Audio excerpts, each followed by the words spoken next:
CPIക്കാർ തെറ്റായ വഴിക്ക് ഒറ്റ പൈസ പോലും എന്തായാലും മേടിച്ചിട്ടില്ല. ശ്രീ വെള്ളാപ്പള്ളിയുടെ പക്കൽ നിന്ന് CPIക്കാർ ഫണ്ട് പിരിച്ച് കാണും. ഇലക്ഷനൊക്കെ വരുമ്പോഴത്തേക്കും അത് കാണും. അതല്ലാതെ ചീത്ത വഴിക്ക് കൈക്കൂലിയായിട്ടോ അഭിഹിതമായിട്ടോ ഒരു പൈസ പോലും പിരിക്കുന്ന പതിവ് CPIക്കില്ല. അതുകൊണ്ട് അതൊരു വെറും വർത്തമാനം മാത്രമാണ്. എന്തുകൊണ്ടാണ് ഒരു പാർട്ടിയുടെ സംസ്ഥാന സെക്രട്ടറിക്കെതിരെ ഇത്തരത്തിലൊരു മതനേതാവ് നിരന്തരം ആക്രമണം നടത്തുന്നത്?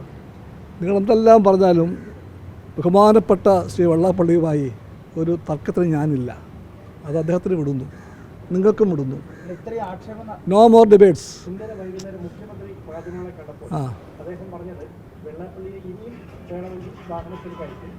അത് ശരിയാണ് താൻ ചെയ്തതെന്നാണ് താൻ ഇപ്പോഴും കരുതുന്നത്. ബിനോയ് വിശ്വമല്ല പിണറായി വിജയനാണ്. അതിനെന്തെങ്കിലും വളരെ ശരിയല്ലേ? അത് ബിനോയ് വിശ്വം അല്ല പിണറായി വിജയൻ. വളരെ ശരിയാണത്, വളരെ ശരിയാണത്. അതുകൊണ്ട് എൻ്റെ കാര്യം നിലപാട് ഞാൻ പറയും, അദ്ദേഹത്തിൻ്റെ കാഴ്ചപ്പാടും നിലപാടും അദ്ദേഹം പറയും. എന്താക്ഷേപം?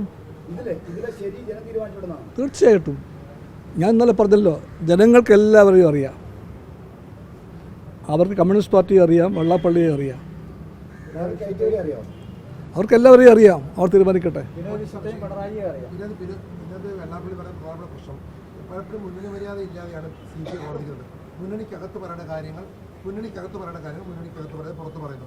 ഇത് പ്രതിസന്ധി ഉണ്ടാക്കുന്നതാണ് വെള്ളാപ്പള്ളി പറയുന്നത്. അത്തരത്തിൽ LDF ഒരു പ്രതിസന്ധി CPI ഉണ്ടാക്കുന്നുണ്ടോ? ഞങ്ങൾ പറഞ്ഞു കഴിഞ്ഞല്ലോ, LDFനോ അതായത് ഏതെങ്കിലും പാർട്ടിക്കോ മാർക്കിടാനോ തെറ്റ് ശരിയും പറയാനോ ഞങ്ങളാരും വെള്ളാപ്പള്ളിയെ ഏൽപ്പിച്ചിട്ടില്ല.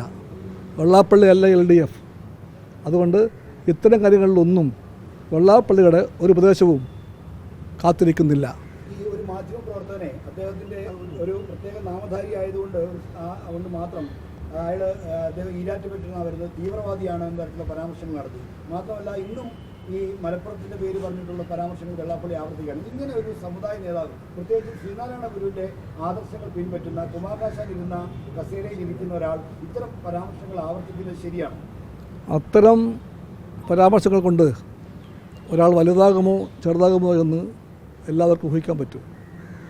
എല്ലാവർക്കും അത് മനസ്സിലാക്കാനുള്ള കെൽപ്പ് അദ്ദേഹത്തിനും ബന്ധപ്പെട്ടവർക്കും ഉണ്ടാകട്ടെ എന്നാണ് എൻ്റെ ആഗ്രഹം. ഈ മാധ്യമപ്രവർത്തകരെ ആക്രമിക്കുന്നു, CPIക്കെതിരെ ഇത്രയും രൂക്ഷമായിട്ടുള്ള ആരോപണങ്ങൾ ഉന്നയിക്കുന്നു. സ്വാഭാവികം അങ്ങനെയുള്ള ഒരാളെ ഇപ്പോഴും എന്തിനാണ് ബഹുമാനപ്പെട്ട എന്ന രീതിയിൽ അദ്ദേഹം പദവിയൊക്കെ അല്ലാത്ത രീതിയിൽ എന്തിനാണ് ഇപ്പോഴും അത്തരത്തിൽ ഇവിടെ പറഞ്ഞല്ലോ, ശ്രീനാരായണ പ്രസ്ഥാനം എന്ന് പറഞ്ഞാൽ ഒരു മഹാപ്രസ്ഥാനമാണ്.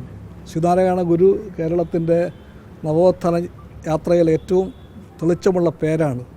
അദ്ദേഹത്തിൻ്റെ എല്ലാ പൈതൃകത്തെയും കമ്മ്യൂണിസ്റ്റ് പാർട്ടി മാനിക്കുന്നുണ്ട്. അതെല്ലാം കൊണ്ട് അദ്ദേഹത്തിൻ്റെ പേരുമായിട്ട് ബന്ധപ്പെട്ട ഒരു പ്രസ്ഥാനത്തെ ഞങ്ങൾ ബഹുമാനിക്കും. പക്ഷേ ആ പദവിയിൽ ഇരിക്കുന്നവർക്കെല്ലാം എപ്പോഴും ഓർമ്മ വേണം, SNDPയുടെ സെക്രട്ടറി സ്ഥാനം അവിടെ ആരിരുന്നാലും ഓർമ്മ വേണം. ആ കസേര ഒരുപാട് വലിയ മനുഷ്യർ ഇരുന്ന കസേരയാണ്, കുമാരനാശാൻ മുതൽ. താങ്കൾ ആദ്യം ഒരു കാര്യം പറഞ്ഞു, തെറ്റായ മാർഗത്തിൽ പൈസ മേടിച്ചിട്ടുള്ളത് പറഞ്ഞു. പക്ഷേ വെള്ളാപ്പള്ളി പറയുന്നത് CPI പൈസ വാങ്ങിച്ചിട്ടുണ്ട്. അത് ഞാൻ പറയുന്നില്ല. പറയുമ്പോൾ എന്തോ തെറ്റായ മാർഗത്തിൽ പണം മേടിച്ചത് അദ്ദേഹം പറഞ്ഞാൽ തീർച്ചയായിട്ടും ആ പണം തിരിച്ചു കൊടുക്കും. തെറ്റായ വഴിക്ക് ഫണ്ട് പിരിച്ച് കാണും. തിരഞ്ഞെടുപ്പിനോ സമ്മേളനത്തിനോ ഫണ്ട് പിരിച്ച് കാണും. അദ്ദേഹം ഒരു വലിയ വ്യവസായിയാണ്. അതിൻ്റെ പേരിൽ ചിലപ്പോൾ ചെന്ന് കാണും, പണം പിരിച്ച് കാണും. അതല്ലാതെ തെറ്റായ വഴിക്ക് അവിഹിത മാർഗത്തിലൂടെ ഒരു ചില്ലിക്കാശ് പോലും CPI പിരിച്ചിട്ടില്ല എന്ന് ഉറപ്പിച്ചു പറയുന്നു. ബാക്കി കാര്യങ്ങൾ പിന്നെ പറയാം എന്നാണ് പറയുന്നത്. അത് കൂടി പറയട്ടെ, ധൈര്യമുണ്ടെങ്കിൽ പറയുമ്പോൾ പറയാം. പക്ഷേ ഇന്നലെ CM പറഞ്ഞ വാക്കുകൾ അങ്ങനെ കേട്ടിരുന്നു.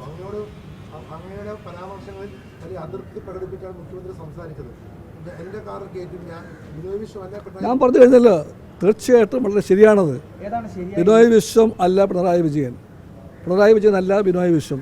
രണ്ട് പേരാണ്, രണ്ട് കാഴ്ചപ്പാടാണ്, രണ്ട് നിലപാടാണ്. അതുകൊണ്ട് അദ്ദേഹത്തിൻ്റെ വാദങ്ങളെ ഞാൻ നിരാകരിക്കുന്നില്ല. ഏത് കാഴ്ചപ്പാടാണ് ശരി? അതൊക്കെ എല്ലാവർക്കും അറിയാമല്ലോ.